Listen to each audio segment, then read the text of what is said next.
Episodio 23. Hay que saber jugar bien tus cartas. Para el último episodio de la temporada, nos fuimos a New York City con el Dr. David Silva Jacobelli, un ortopedista venezolano cursando una subespecialización en reemplazo articular en la institución que actualmente ocupa la posición número 1 en el ranking de hospitales ortopédicos en los Estados Unidos. Esta fue una conversación en la que hablamos sobre la que es sin duda una de las especialidades más competitivas en este país: cómo entrar en un buen programa de residencia y fellowship y qué hacer como aplicante para mejorar tu perfil y, por ende, aumentar las posibilidades de hacer match en ortopedia.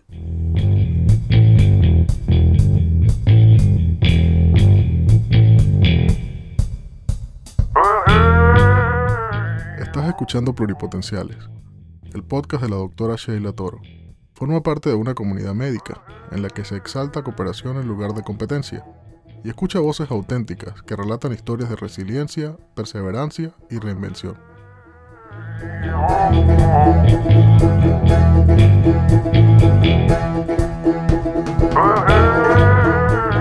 Hola David, ¿cómo estás? Hola Sheila, ¿todo bien? Bienvenido al podcast. Muchas gracias. ¿Cómo está todo? ¿Cómo está New York? Bien. Por aquí afortunadamente el clima no está tan frío como esperamos para el invierno, así que no me quejo. Bueno, digamos que el calentamiento global tiene un lado amable. Sí. Mira, ¿cómo está todo? Porque de hecho esta mudanza a Nueva York para ti creo que es algo más o menos reciente, ¿no? Sí, de hecho.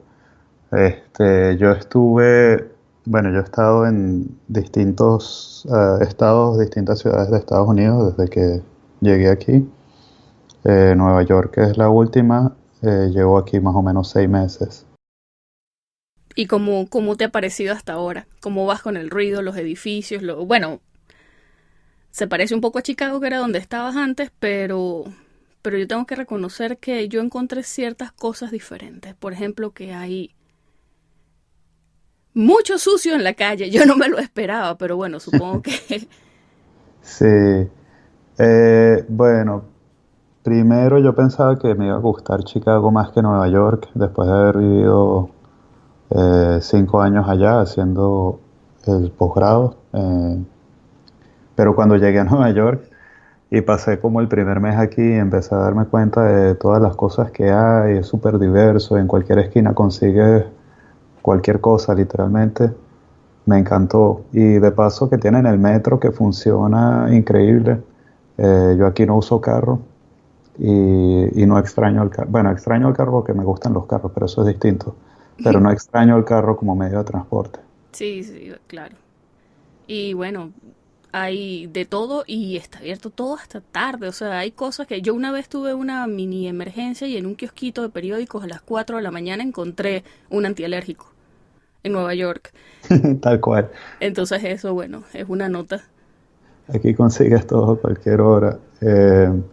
Por lo menos un día, yo en Chicago ya tenía más o menos ubicados los sitios donde ir a comer. Si alguien llega tarde del aeropuerto, se hace medianoche, 1 de la mañana, donde ir a agarrar algo para comer rápido y después ir para la casa. Aquí en Nueva York no tengo que hacer una lista porque todo está abierto. A mí eso me parece maravilloso. Ahora que vivo en Houston, más bien todo cierra súper temprano y me siento así como que, cuye, no sé, como cuando un niño lo mandan a dormir porque tiene clases al día siguiente. Pero bueno, mira, tú eres un médico cirujano egresado de la UCB, te graduaste en el 2009. Voy a dar así como un mini recuento para que lleguemos hasta donde estás ahorita, que es de lo que vamos a hablar. Ok. Ya luego hiciste tu rural y tu residencia asistencial en ortopedia y traumatología en Margarita. Y yo quiero preguntarte cómo de ahí tomaste la decisión de venirte a Estados Unidos. Lo pregunto porque si estabas haciendo tu residencia asistencial, probablemente tenías planes de entrenar allá en Venezuela. Sí, bueno, fíjate, cuando estaba haciendo mi rural allá en Margarita, que estaba muy bien, no me quejo para nada, me empiezo a dar cuenta, digo, oye, yo estoy trabajando a un ritmo muy alto, ahorrando un poco de dinero, no mucho, y mantener este ritmo de trabajo y lo que estoy ganando Y viendo hacia el futuro, no, como que no me daba mucho las cuentas, no me gustaba mucho cómo se veía el futuro, sobre todo porque Venezuela se estaba poniendo más complicado en esa época. Entonces, conversando con los compañeros de la universidad con los que me gradué, los que se fueron a España, me echaron su cuento y había una compañera, Jennifer Diniz, que se iba para Estados Unidos y ella me echa el cuento, no, mira, es fácil, tú vas, presentas tus exámenes, aplicas el posgrado y quedas en un posgrado. Y yo dije, bueno, Es yo si es fácil. así, sí. Ok, ok. Si es así, yo me lanzo. Y así fue como tomé mi decisión. Claro, el proceso tomó varios meses. Yo tomé mi decisión más o menos 4 meses antes de irme a Estados Unidos. Y eso incluyó en aquella época aplicar a Cadivi, eh, que bueno, X aplicar para ir a estudiar en el exterior. Hice un curso para los STEPS en un instituto que se llama Kaplan y conseguí con eso una visa de estudiante que me permitió la entrada a Estados Unidos. Ok, Eh, y así es como comienzo yo este trayecto. vale. Estuve viendo y en tu currículum dice que fue en el año 2012 que tú terminaste tu certificación de ECFMG. Sí, ¿Tú a la par o fue después que decidiste comenzar con esa actividad que hiciste en research? fue a la par. Más o menos mi línea de tiempo fue así. Yo llegué, digamos, en febrero y empecé a estudiar para el Step 1. Presento mi Step 1, no recuerdo, septiembre, digamos, y recibo mi nota más o menos octubre o algo así. Recuerdo que hacia, digamos, el otoño de ese año ya estaba con mi nota del Step 1, me fue bien y dije, bueno, voy a intentar entrar a una especialidad difícil, ¿no? Que ortopedia me gustó siempre. Y empecé a conversar con gente que estaba en el Kaplan, con mi familia, y resulta que un familiar mío conocía a un doctor que hace cirugía ortopedia y por casualidad ese doctor estaba buscando a alguien que fuera su nuevo ayudante de investigación porque el que tenía ya se estaba yendo, ¿no? Había Ok. hecho match y quería, o sea, iba a seguir con otras cosas. Y así es como yo me pongo en contacto con este doctor. Yo empiezo a hacer voluntariado en su oficina de investigación y mientras hacía voluntariado seguí estudiando hasta terminar el Step 2 CK, 2 CS y Step 3. Claro, y bueno, ahí seguiste. Y de hecho, tengo entendido que estuviste alrededor de 3 años ahí en la fundación, bueno, en Sí, Arthritis Surgery Research Foundation. sí, correcto. Y eso fue una conversación que tuve originalmente con el doctor Carlos Lavernia, que es quien es el jefe de esa unidad de investigación y tiene su propia práctica privada de ortopedia.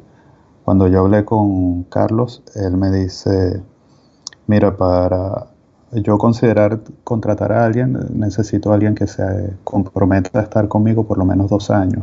Ok, Y ese es un patrón que yo veo que es bien frecuente y es, la razón es que hay un beneficio doble, ¿no? Hay un beneficio para las dos partes, mejor dicho. Está el beneficio para el personal que trabaja en esa oficina de investigación, que van a tener a alguien que va a conocer cómo funciona el sistema y va a volverse productivo luego de conocer cómo funciona el sistema.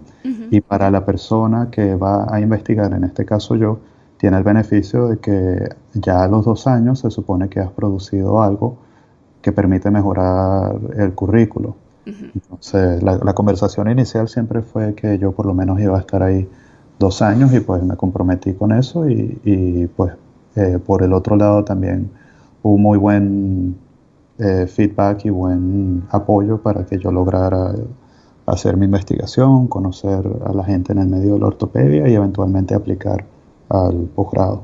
bueno, y es así en el 2014 cuando comienzas tu residencia de ortopedia en la Universidad de Illinois en Chicago. Correcto.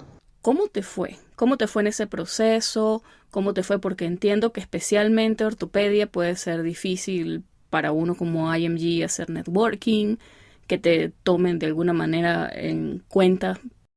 Y bueno, naguará, o sea, que te acepten en una residencia de ese tipo, pues es una muy buena noticia. ¿Cómo fue eso Sí. para ti? Bueno, yo me acuerdo el día que me dieron la noticia. Yo he tenido, digamos, días desde que empecé esta travesía de médico en Estados Unidos. Recuerdo 2 días en particular que fueron súper felices, ¿no? El primero fue cuando me dieron la nota del Step 1 porque estudié y nunca vi el queso a la tostada y me llegó la nota y salí bien y dije, ok, bueno, siguiente paso. Y siguiente paso, es decir, 3 años después, me dan la noticia de que hice el match en ortopedia y pues súper contento. Entre cada paso siempre hubo mucho trabajo y sacrificio, ¿no? Sí, Y claro. hay algo que es un factor que es incontrolable, que es la suerte, ¿no? O sea, he tenido mucha suerte porque hay personas que han hecho lo mismo que he hecho yo y no han tenido ese factor suerte. Es algo que se sale del control de cualquier persona. Pero la otra cosa que siempre que conversaba con las personas que decían esa especialidad es difícil y aplica para, no sé, cirugía plástica, cirugía ortopédica, dermatología, hay especialidades que son difíciles, pero yo me vine siempre con la mentalidad de, como me dijo Jennifer, no, es fácil, tú presentas tus exámenes y aplicas y entras. Entonces yo no me enfocaba en el aspecto difícil, sino en el paso a paso, ¿no? Presento mis Sí, exámenes, después hago mi investigación y después aplico. Y yo no apliqué sino hasta que sentía que tenía un currículo que estaba en buena forma. Y claro, hay otras cosas que para la gente que está aplicando a Estados Unidos es importante conocer y yo trabajé en eso en el interín de el Step 1 y el aplicar, que son las cartas de recomendación.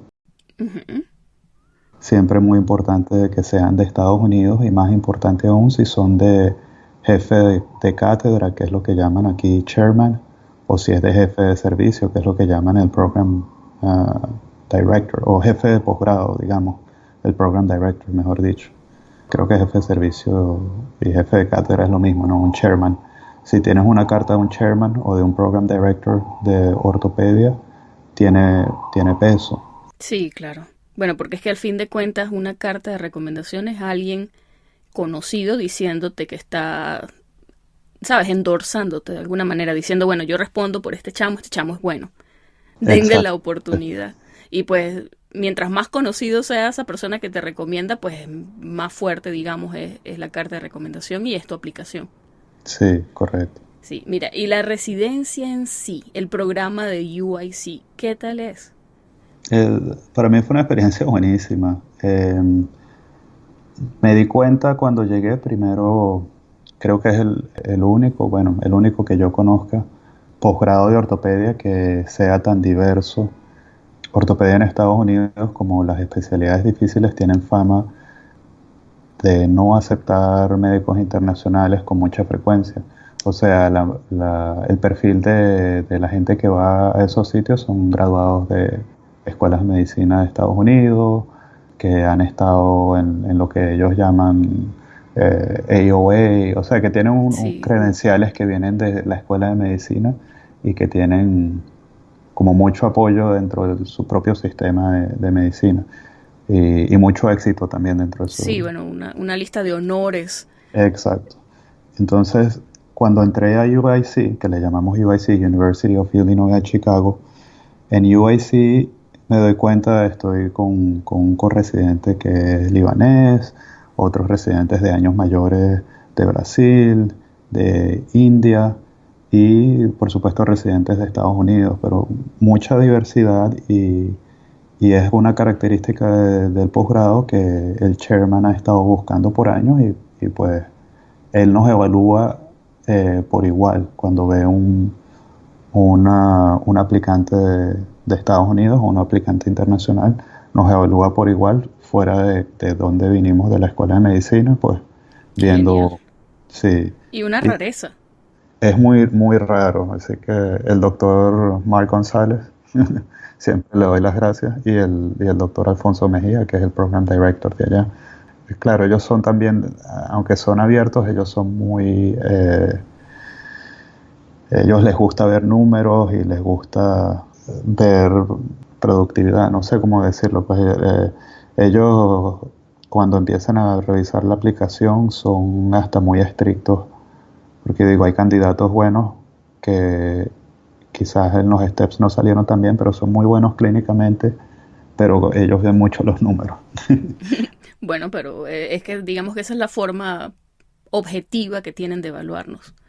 Sí, más o Pero menos. ya el hecho, sí, bueno, objetivo entre comillas, Sí, el hecho de que evalúen las credenciales de los IMG, ya eso es ganancia, creo yo, porque oye, yo me he entrevistado con Program Directors, claro, citas que han sido hechas a través de, digamos, organismos que hacen mentorías, y es que en lo que abro la boca y me escuchan el acento, yo puedo notar la diferencia en la cara de la persona.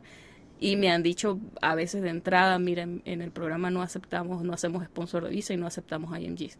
O sea, es cultura de eso, sobre todo, ¿sabes? Estados de Northwest, de estados súper sí, poco diversos, digamos. sí. Pero bueno, tú entiendes, todos entendemos a qué nos estamos refiriendo. Sí, sí, Sí, eso es, digamos, o sea, hay mucha gente que ni siquiera hace el intento sabiendo que es parte del sistema, sí, pero mi recomendación siempre ha sido seguir intentando independientemente de lo que digan los demás o independientemente de, o sea, de incluso de lo que te diga un program director, porque esa es la opinión de una sola persona y pues sí, claro.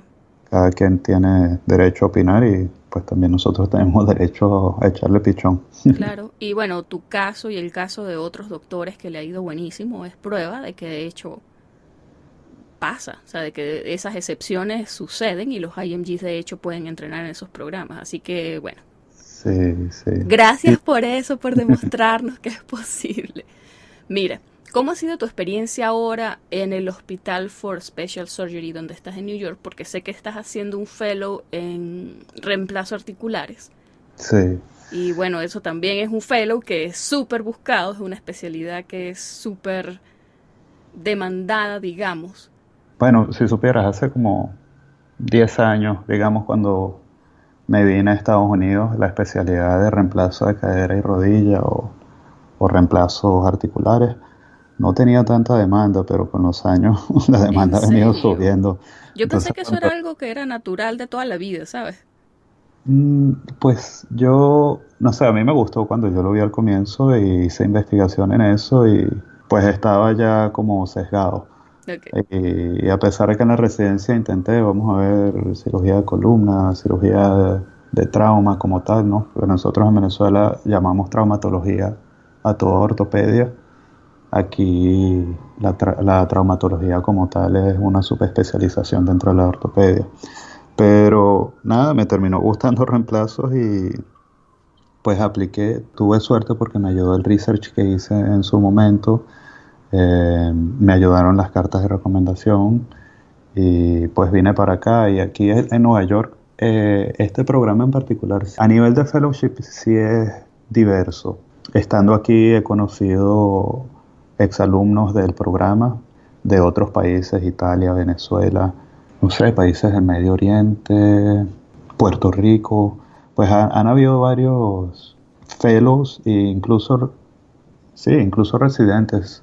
Por lo menos este que es de Puerto Rico, ahora que lo pienso, fue residente que se han entrenado aquí en este hospital. Nosotros le llamamos HSS, que significa Hospital for Special Surgery o Hospital de Cirugía Especial. Bueno, me he sentido muy bien recibido, tanto por los profesores como mis compañeros de fellowship.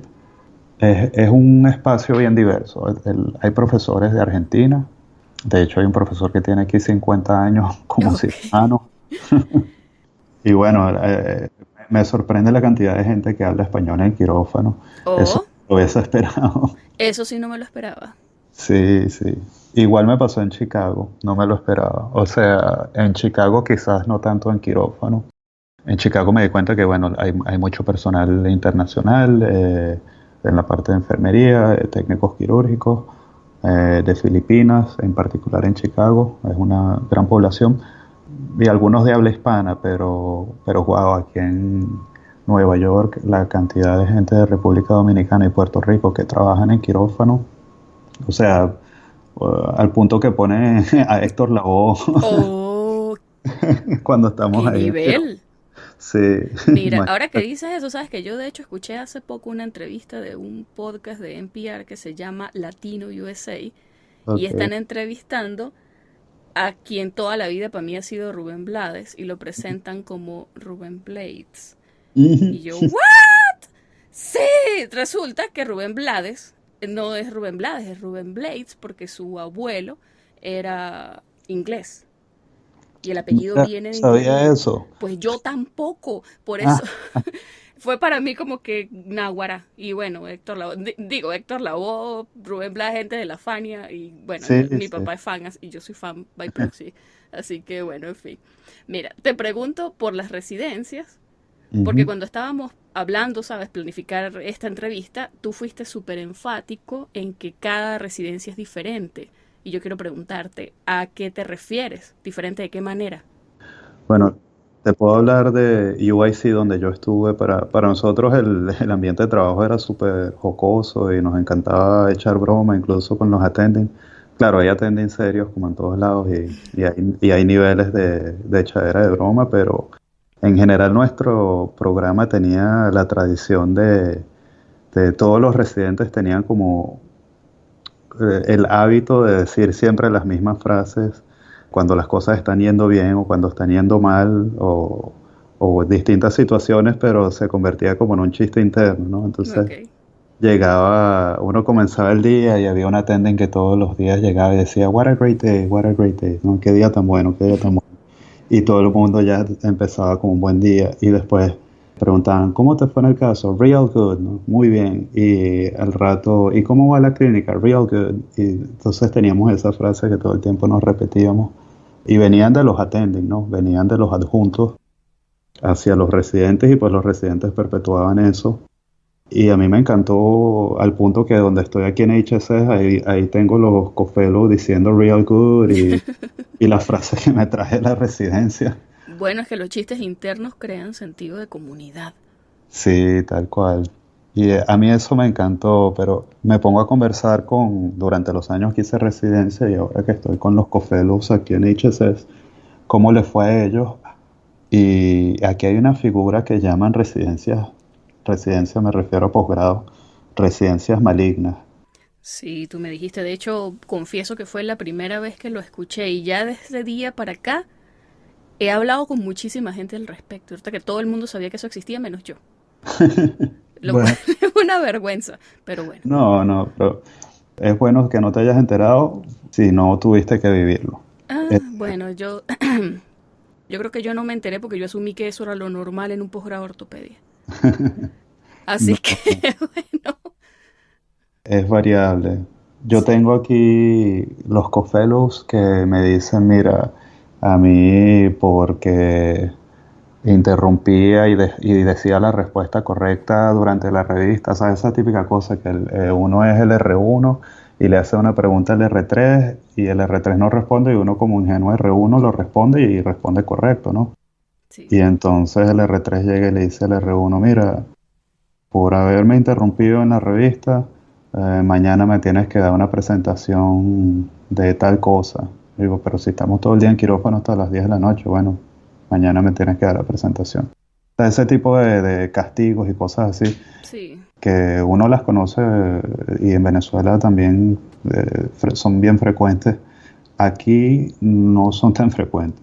Aquí están bien identificados esos lugares que llamamos malignant residency y pues la gente evita ir a esos sitios. A veces son sitios que tienen muy buen nombre y quizás tengan muy buen entrenamiento de la parte técnica quirúrgica, pero oye, no vale la pena pasar 5 años sufriendo así. Yo por lo menos Claro. disfruté mi residencia, tuve por supuesto días largos y días bien cansones y días malos y todo eso, pero es como todo. Bueno, pero como me decía un doctor, o sea, son posgrados donde el estrés viene de actividades que no son necesariamente las académicas y las asistenciales, sino que viene de tal cual, de la relación que tienes con tus corresidentes o con tus attendings. Sí, Entonces ya de por sí es un tiempo que tienes que invertir en estudiar y trabajar y echarle pichón como para tener encima un estrés durísimo que, bueno, totalmente gratis, porque en realidad no es como que estés aprendiendo. Hay personas que tienen la idea, de alguna manera, de que porque ellos lo entrenaron así, esa es la manera correcta de enseñar. sí, sí. Es, digamos como ese régimen militar o no sé cómo llamarlo, pues. Pero sí, lo que acabas de definir es exactamente una residencia maligna que, bueno, cómo enterarse de que yo creo que es la manera de ayudar a la gente que está aplicando, ¿no? Cómo enterarse de cómo es la residencia. La única manera es hablando o leyendo en los foros. Hay foros en internet. Creo que hay uno muy famoso que se llama Student Doctor. Alguien me comentó de Orthogate. Orthogate en el mundo de la ortopedia. Eh, hay foros donde pues la gente habla abiertamente, quizás anónimamente, pero hablan de, de qué piensan o de la experiencia o de lo que saben de algunos sitios. Y creo que es la mejor manera de asesorarse para los que están aplicando, ¿no?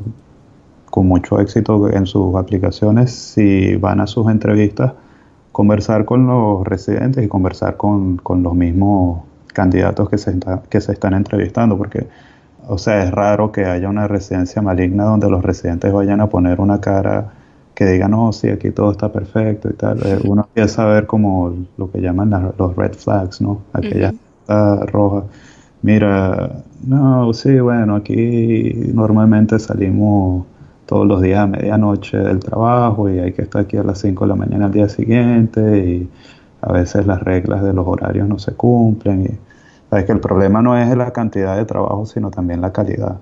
Que Sí, hay claro. uno, a veces uno le toca trabajar hasta tarde, pero si uno está contento, tranquilo y con un equipo que le cae bien, pues se hace llevadero.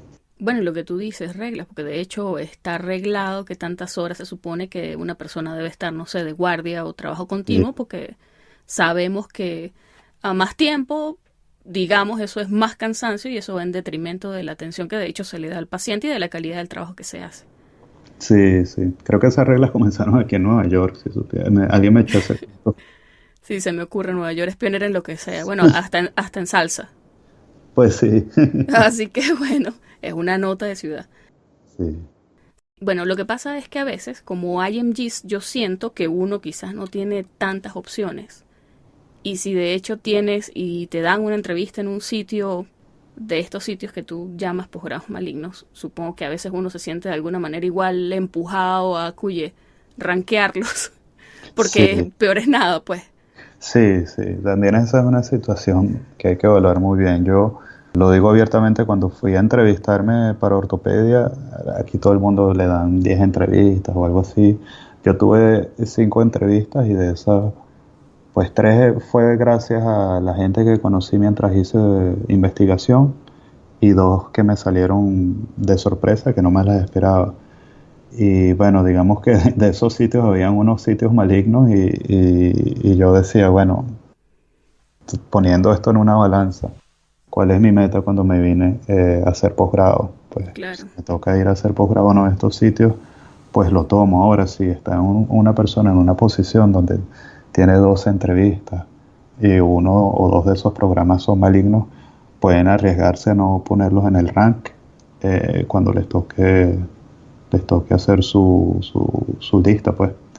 Cada quien toma su decisión, pero Sí, me claro. parece que cada situación individual es distinta. Yo tuve suerte, de nuevo, en ese sentido. Me vine a un lugar donde había muy buen ambiente de trabajo, pues. Y esa es otra palabra, ¿no? Uno puede decir mal ambiente de trabajo, es una residencia maligna. Esa es Ok.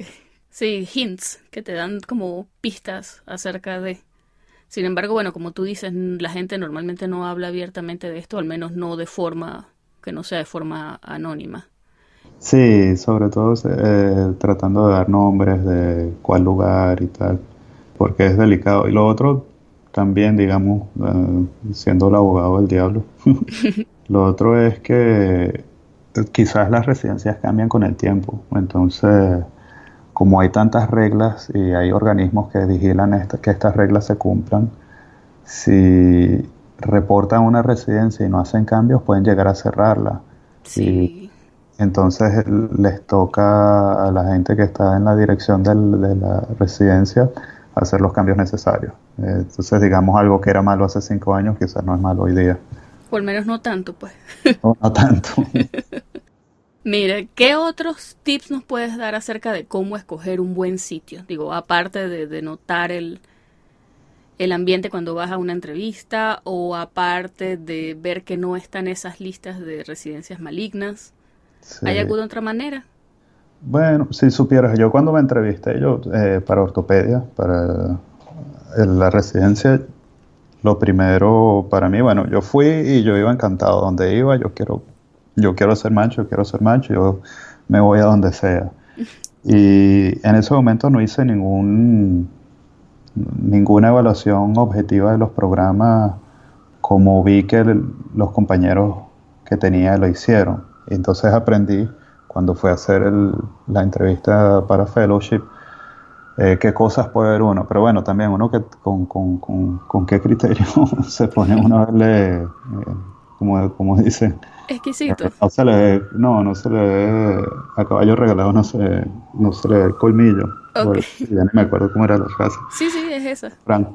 Pero claro, yo cuando iba para el posgrado, yo no me puse muy selectivo. Cuando ya empecé a aplicar para fellowship, hice lo que hicieron mis compañeros, que se arman una lista y entonces empiezan a colocar cosas como aplicará para cada especialidad. Mi especialidad, digamos, era el volumen quirúrgico, la complejidad de los casos, el número de guardias, si te pagan o no las guardias. Entonces, es algo que quizás es difícil, pero bueno, digamos que las personas que están aplicando están en una situación donde tienen un buen volumen de entrevistas y ahora están viendo con base en qué van a elegir. Bueno, Okay. Aplica para medicina también interna. Si pueden hacer algo que llaman moonlighting.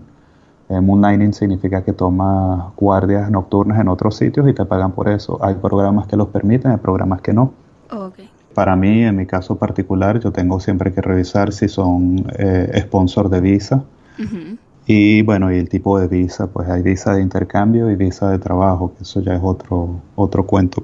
Digamos, hice literalmente una hoja de cálculo de Excel donde coloqué el nombre del programa, Qué metódico. todas estas cosas. Y bueno, esto lo aprendí de mis compañeros, ¿no? Tampoco es que Bueno, no pero fue invento mío, pero sí me sirvió porque yo dije, ok, bueno, el volumen, claro, la ciudad, la calidad del volumen, que para nosotros en cirugía, si queremos, está bien, haces 1000 cirugías, pero las 1000 cirugías estás viendo 800 y si acaso haces 200, versus vas a un programa donde haces 400, pero esas 400 las haces tú y no estás observando todo. ok. Esas características de esos programas, ¿cómo se consiguen? ¿Eso es data que ellos te ofrecen cuando tú estás aplicando? Sí, cuando uno se entrevista, pues esas son las cosas que ellos responden cuando uno tiene ese tipo de preguntas. Pero de nuevo, estoy siendo muy, muy específico y creo que cuando uno ya va hacia el fellowship es el tipo de preguntas que uno hace. Yo creo que para el programa son cosas en general como cuándo hacen las guardias, porque hay programas en donde ponen a los residentes en una rotación, digamos, de 2 meses, donde todos los días, o bueno, no todos los días, 5 o 6 días de la semana, hacen guardias nocturnas y no trabajan durante el día. Eso le llaman night float. Ok. Entonces, hay gente que no le gusta hacer night float porque es medio complicado estar haciendo guardias todas las noches y no tienes vida durante el día y se te cambia el horario y después cuando vuelves a la otra rotación con el horario cambiado es un desastre. Pero bueno, uno como médico lamentablemente está acostumbrado a esas cosas y yo decía, nada, no me importa, yo lo hago. Pero hay gente que sí vigila esas cosas y le parece importante. Entonces, night float, moonlighting, si te pagan guardias extra, y bueno, la ciudad, qué actividades hay en la ciudad, qué tan caro es vivir en esa ciudad. Si vas a tener tiempo, de hecho, disfrutar esas actividades. Eso, tal cual. Pero en general yo creo que como están las reglas de los posgrados de Estados Unidos, uno siempre tiene cierto tiempo de disfrutar la ciudad donde uno esté, ¿no? Afortunadamente ha sido el caso para mí. Es mucho trabajo, pero cuando tengo mi tiempo libre, pues hay tiempo para pasear. Bueno, esas son buenas noticias. David, además de esa actividad que tuviste esos 3 años haciendo research, ¿hubo alguna otra forma en la que tú estableciste conexiones con personas que te ayudaran quizás a encontrar entrevistas o te echaran una mano en buscar otro tipo de posiciones? ¿Hay otras maneras de hacer networking en ortopedia? Sí, pienso que sí. En mi caso, está relacionado con el research. Lo que me refiero es, yo iba a los meetings, al comienzo solo a atender y después a presentar. Y en esos meetings yo siempre agarraba el panfleto de quién iba a estar ahí, ¿no? De quién estaba presentando, qué cursos iban a dar, y Ujú. veía los nombres de los profesores y me buscaba quiénes eran program directors o chairmans en los departamentos y pues me acercaba a hablar con ellos, porque estamos en un meeting de ortopedia, bueno, hablamos de ortopedia. Mucho gusto, mi nombre es David, yo soy médico de Venezuela, estoy haciendo investigación y yo estoy buscando entrar al posgrado, ¿no? Este es mi currículum y tengo una historia que así me le acerqué a un doctor y él me deja hablar, me deja hablar, me deja hablar y termino de echarle mi discurso y él así con una sonrisa y ya lleva rato viéndome con una sonrisa y digo, ¿por qué me está viendo así? Y dice, tú lo que estás es buscando a mi papá, yo ya te voy a poner en contacto con él. Bueno, pero te sirvió para entrenar la presentación, pues. Sí, tal cual. Y este doctor, ya eso fue hace, no sé, 7 años, algo así. Cada vez que lo veo en cualquier lado, ahora somos amigos. Pues. Bueno, no amigos, pero ese tipo de relación profesional que se ven, se echan cuentos. Mira, vamos a tomar una cerveza y hablar y cuéntame cómo te va ahorita en el posgrado y cuéntame cuándo vas a aplicar a fellowship y así vamos. Entonces, en las situaciones de meeting, para mí era bien habitual tratar de hacer networking. Fuera de eso, mira, yo conocí médicos, pero lamentablemente no en ortopedia, Ok. haciendo mi hobby, ¿no? Haciendo bicicleta montañera o bicicleta de ruta. Siempre son grupos de gente que como que empiezas a ver a la misma persona y después empiezan a hablar y eventualmente te enteras, no, este es médico en no sé dónde o este es enfermero en tal hospital. Y así, yo creo que, quién sabe, siempre hay maneras de conocer a alguien que en algún momento te puede echar una mano, ¿no? Mira, te dice, mira, aquí yo veo que la gente viene de visitante a este hospital, porque no te acercas al hospital y haces lo que llamamos nosotros un observership, ¿no? Te dan tips, pues.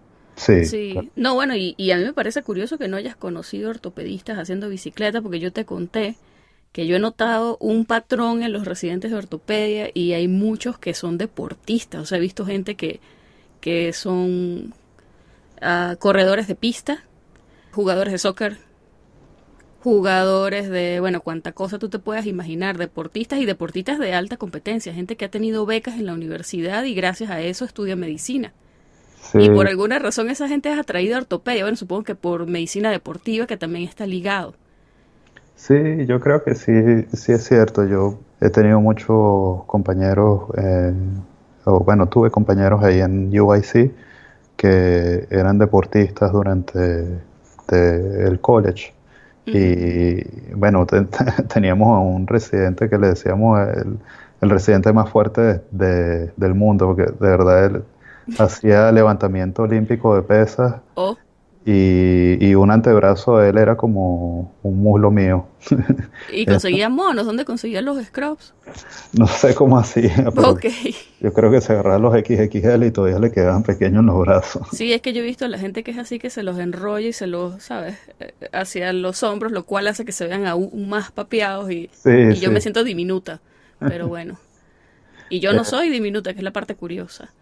Pero bueno. sí, es un patrón y pues no sé, yo no, yo conocí entre la bicicleta y algunas cosas a médicos, pero nunca a alguien en ortopedia, no sé, fue quizás falta de coincidencia.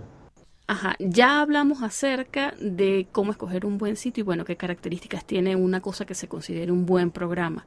Ahora yo quisiera que tú nos digas qué características se consideran como buenas en un aplicante a un programa de ortopedia.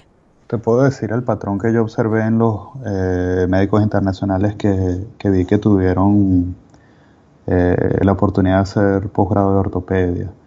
La mayoría tenía por lo menos 2 o 3 años haciendo investigación antes de entrar, y en ese tiempo pues distinto volumen de publicaciones o de éxito. ¿Investigación clínica en ortopedia o investigación en general? Porque hay una diferencia. Bueno, investigación en ortopedia. Si hay gente que comienza quizás haciendo investigación en otra área de medicina y eventualmente, digamos, hacen como un año en cardiovascular o un año en neurocirugía y después se van hacia ortopedia, pero esta gente siempre ha tenido un background fuerte en investigación de ortopedia, con cierto Ok. volumen de publicaciones. Es difícil para mí decir cuál es el número de publicaciones, porque yo lo he preguntado tanto y al final dije, bueno, no, creo que no hay un número. No, bueno, yo he visto las estadísticas del MASH y hace un par de años la cosa era una locura. Pues ayuda a tener presentaciones como posters o presentaciones de podio. Ujú. También llega el punto, como llaman en inglés, el point of diminishing returns. Llega un punto donde por más que hagas, quizás eso ya no es lo que necesitas. O sea, que el que tiene 5 artículos versus el que tiene 40 artículos, claro, 40 artículos está muy bien, pero si tienes 40 artículos y 7 o 8 años en una oficina de investigación, pues dificulta entrar, porque la gente también, otra de las cosas que ven es el tiempo desde la graduación Ok. o desde el último estudio, no necesariamente graduación de médico, porque hay, digamos, gente que tiene 10 años de graduado de médico, pero tienen 3 años o 5 años de graduado, de posgrado, de cualquier posgrado que hayan hecho Ok. en su país de origen.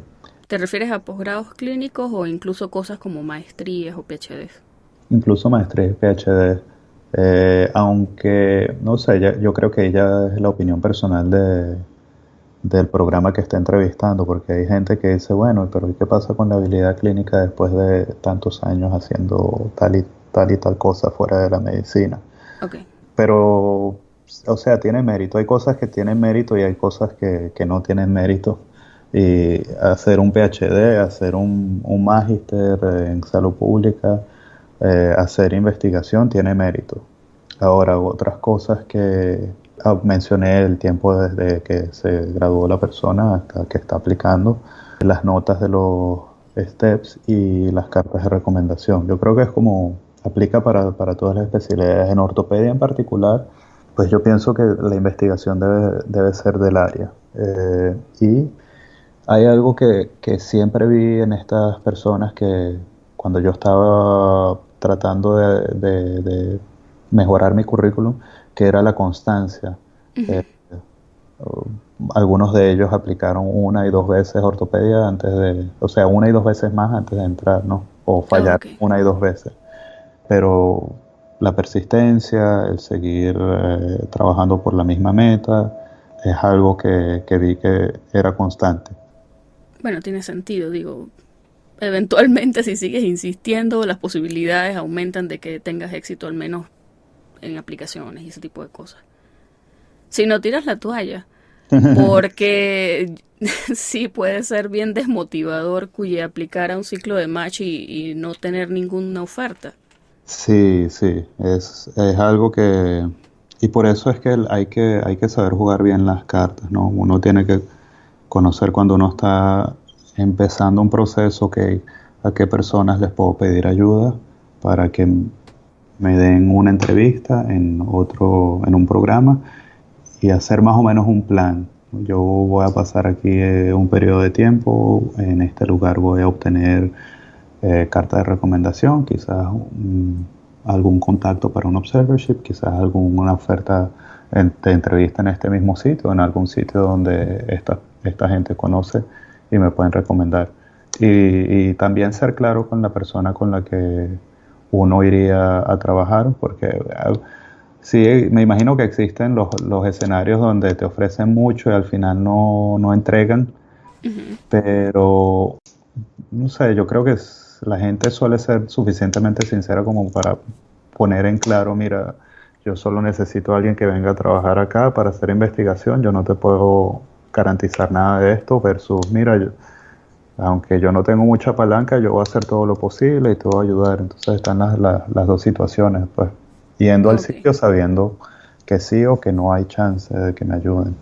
Mira, quería preguntarte porque he escuchado de personas que hacen al menos un año en una residencia preliminar de cirugía Sí. y lo usan así como de alguna manera un escalón para aplicar a ortopedia o bueno, otro tipo de especialidades quirúrgicas. Entonces, ¿qué opinión tienes tú al respecto de eso?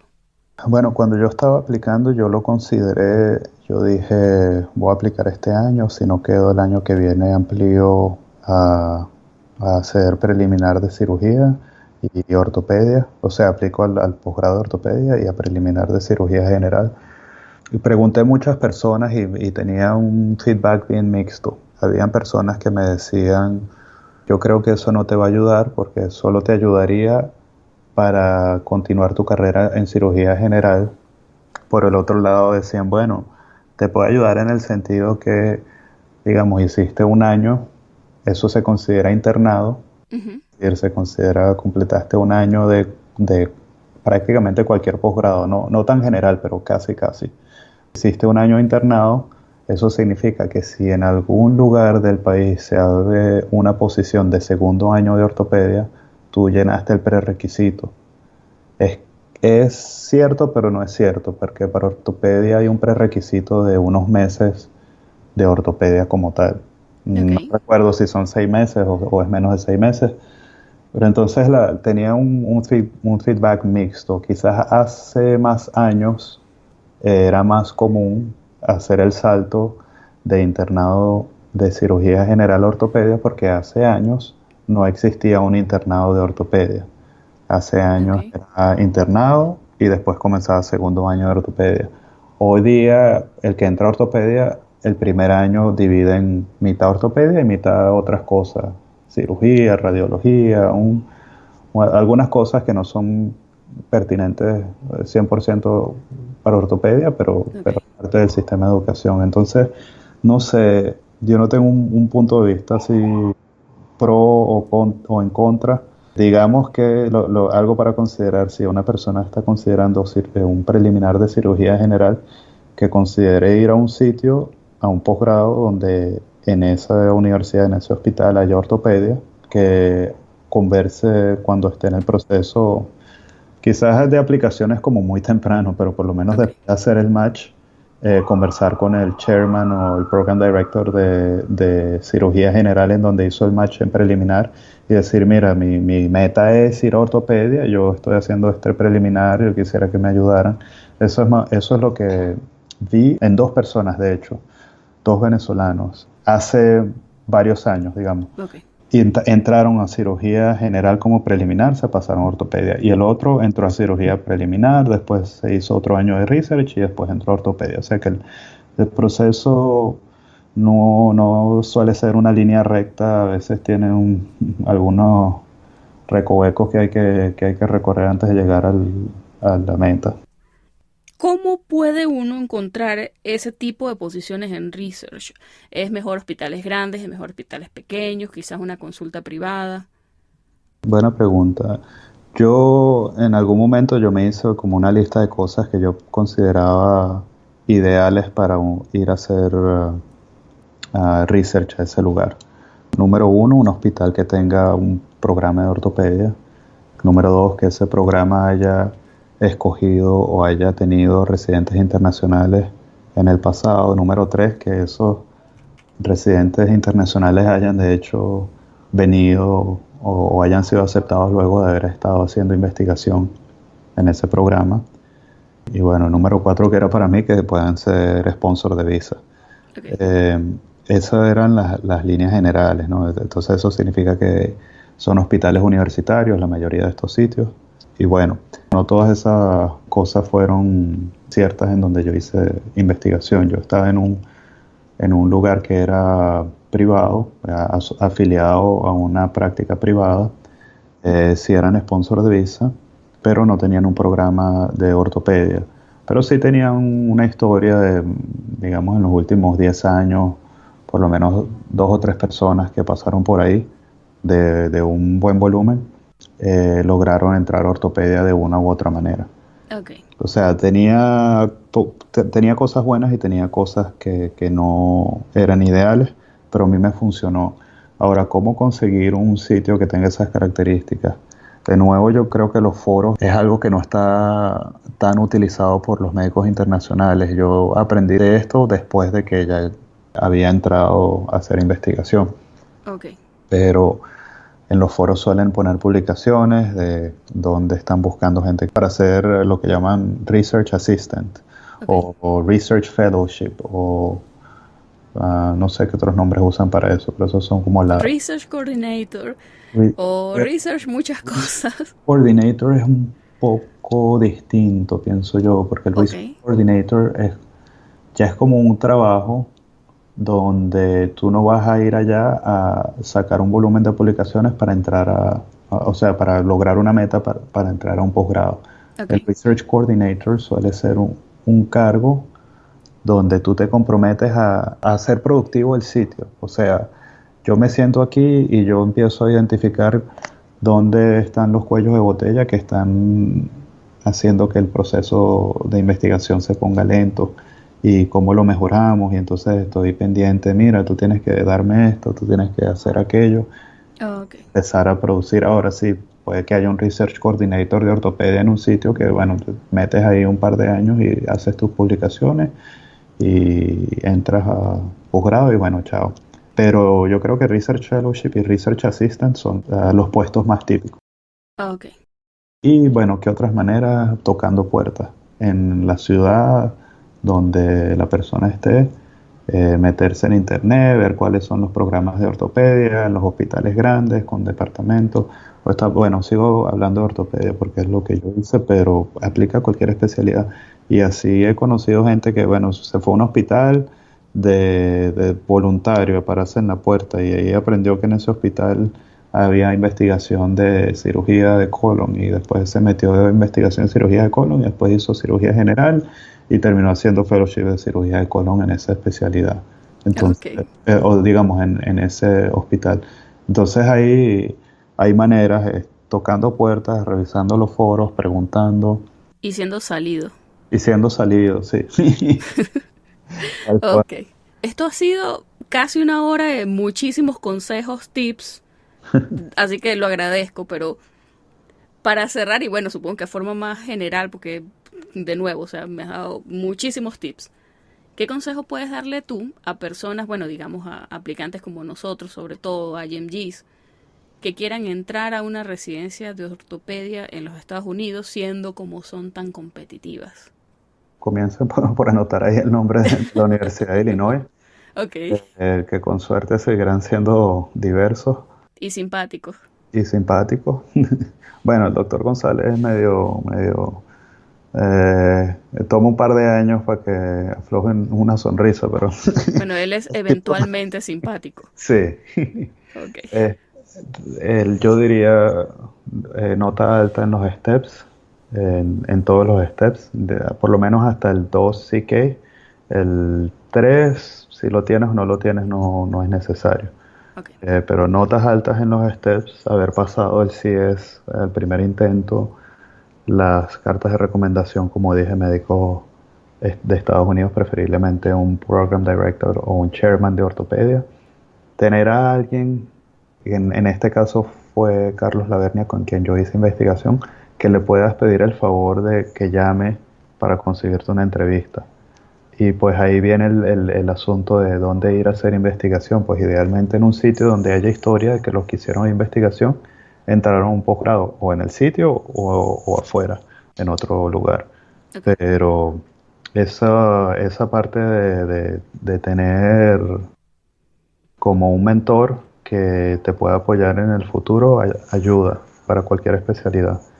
Y bueno, persistencia, no quedarse con la idea de que es imposible y no intentarlo, pero eso sí, Si se va a intentar, hay que ponerle todo el esfuerzo, porque es difícil, y yo también me di cuenta en algún momento cuando estaba en la universidad, que venía la gente a entrevistarse, que decían, sí, a mí me gusta ortopedia. Bueno, ¿y qué hiciste tú? Bueno, yo hice un mes de investigación, pero yo digo, bueno, sabiendo cómo se mueve la investigación, en un mes no es que se pueda hacer mucho. Entonces, cuéntame qué hiciste ese mes. Bueno, fui, visité y recogí algunos datos y ya. Y ese fue como la experiencia en la investigación. Pero yo sí, a mí me gusta de verdad la ortopedia, yo quiero entrar versus otro caso que dice, no, mira, yo tengo 2 años haciendo estos estudios, he publicado estos artículos y se ve como el compromiso. Entonces que el cuento que uno echa a la persona que quiere que lo entreviste, que ese cuento haga sentido con el currículum. Si tú ves el currículum, Ujú. la persona te echa el cuento y dice, no, sí, tiene sentido. So, el que se va a comprometer, que lo haga, y si es posible, es cuestión de... Es difícil mantenerse en el camino sin frustrarse cuando no se ve resultados, porque yo he estado ahí, pero es cuestión de seguir intentando, seguir intentando, seguir intentando y tener las metas claras, ¿no? Desde el principio. Saber que las cosas toman tiempo, hay que invertir el tiempo y con suerte al final de ese tiempo invertido se le ve el resultado. Así que persistencia. Bueno, muchas gracias por esa respuesta que me acabas de dar. Y te voy a hacer una pregunta un poco difícil. ¿Y qué hacer si de hecho no se obtienen resultados? Porque yo he visto, y me imagino que tú también has visto, mucha gente que invierte mucho tiempo, dinero, bueno, sudor y lágrimas en entrar Sí. a una residencia altamente competitiva y sin embargo van a 2, 3 ciclos de match y no tienen resultados y cuyo, o sea, son años. Los ciclos son años que pasan y como tú dices, o sea, a medida que pasan más y más años desde tu fecha de graduación, eso va levantando red flags que juegan en tu contra. Ahí yo preguntaría, o sea, no centrado por qué, ¿no? Y viendo las cosas que mencioné al principio, si hay alguna de las cosas que no fueron logradas. Uno de ellos es la investigación, otro de ellos es los steps, otro de ellos es los contactos. Y de nuevo, no es que yo tuve contactos en plural, yo solo tuve una persona que me ayudó. Para las personas que no lo han logrado, yo les recomiendo revisar qué es lo que hace falta y si de verdad todo en papel está excelente y no han entrado, quizás es mala suerte, quizás el año siguiente van a tener la suerte, no lo sé. Es que he conocido gente que después de 4 veces aplicando me dice, mira, ese año yo dije, este es el último año que yo aplico, si no entro me voy a dedicar a otra cosa y es válido. Hay gente que dice, mira, no, esto no es lo mío, ¿sabes? Yo prefiero dedicarme a otra cosa. Y como todos en medicina, hay días difíciles y hay días que yo te digo con sinceridad, digo, oye, yo voy a tener que buscarme otra profesión porque estos días se están poniendo muy largos. Claro, lo digo de la boca para afuera, no, pasa el día largo, digo, no, o sea, yo estoy contento con lo que estoy haciendo y de verdad es parte del sacrificio y hay gente que no le gusta hacerlo, es mejor buscar otra cosa. Ahora, con respecto a intentar, intentar, intentar y no entrar, no sé, hay gente que desde el comienzo se plantea un plan B. Mi plan B, y bueno, con suerte no tuve que llegar allá, pero quién sabe qué hubiese pasado si hubiese ido para allá, capaz. También estoy contento haciendo lo que hago. Yo dije, si yo no entro a ortopedia, después aplico a combinado de ortopedia y preliminar de cirugía general, y si no entro, pues me dedico a radiología o a intervencionismo o algo distinto, pero para ese momento tenía como un plan B, un plan C, ¿qué pasa si? Plan Y, Z. Sí, Sí, yo creo que, ¿cómo es que dicen? Espera lo mejor, pero planea para lo peor. Es que yo soy una exacto. pesimista, lo siento. Y tu respuesta ha sido súper optimista. Sí, bueno, es difícil para mí decir qué hacer porque no he pasado por ahí. Sí, claro. Yo sé que te puse en una posición difícil, lo reconozco. Sí, no, para nada. Yo solo lo que digo es que, o sea, mi respuesta es solo teórica. Bueno, de verdad, muchísimas gracias, David. De nada. Dios te pague. Hablamos muchísimo de ortopedia Y bueno, no todo el mundo está interesado en esa área, pero conozco varias personas que, bueno, patria, socialismo, muerte con ortopedia. Y sé que les va a encantar todas estas cosas que tú compartiste con nosotros. Bueno, Así que de verdad, 1.000.000. espero que ayude de verdad. No, y gracias a ti. A ver, nos seguimos en contacto. Seguro que sí. Y bueno, muchísimas gracias. Y que sigas disfrutando Nueva York. Gracias. Me quedan 6 meses. ¡Ya! Sí, ¿Y bueno, es cuánto un año. dura ¿En serio? Sí, sí. Los fellowships de ortopedia todos duran un año. ¡Qué maravilla! ¿Y qué piensas tú hacer después de eso? Pues estoy buscando trabajo en Miami o en el área del sur de la Florida. Ese fue el plan desde el principio, desde que estaba haciendo investigación, porque yo hice investigación en Miami y yo dije, bueno, yo vuelvo para acá a trabajar. Me gusta, es muy latinoamericano, ¿no? ¿Les gusta el calor, la arenita y playita y que se parece un poquito en ese sentido a Margarita? Sí, tal cual. Y los pacientes que uno ve son bien latinos, entonces me siento a gusto, pues. Dale, bueno, buenísimo. Entonces toda la suerte del mundo en ese sentido. Y bueno, nada, un abrazo y muchísimas gracias de nuevo. Gracias, igual. Dale, feliz noche. Feliz noche. Bye. Chao.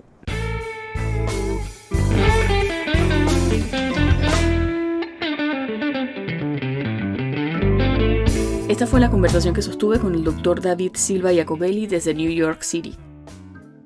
Y quiero aprovechar que es el cierre del último episodio de la primera temporada, para agradecerle a todas las personas que de una u otra manera han colaborado con la realización de este podcast. Hemos tenido la suerte de contar con colaboradores en 10 países, 26 ciudades. Gente que ha ayudado de una u otra manera. Los invitados, las personas que nos han ayudado con el diseño, con la parte técnica. De verdad que muchísimas gracias. Y sobre todo gracias a la audiencia. A personas que nos han escuchado desde 21 diferentes países. Nos han ayudado a crecer con el feedback, con los reviews en Apple Podcasts y en Facebook, y compartiendo estos episodios que estamos grabando, los que a ustedes les gustan, con sus amigos.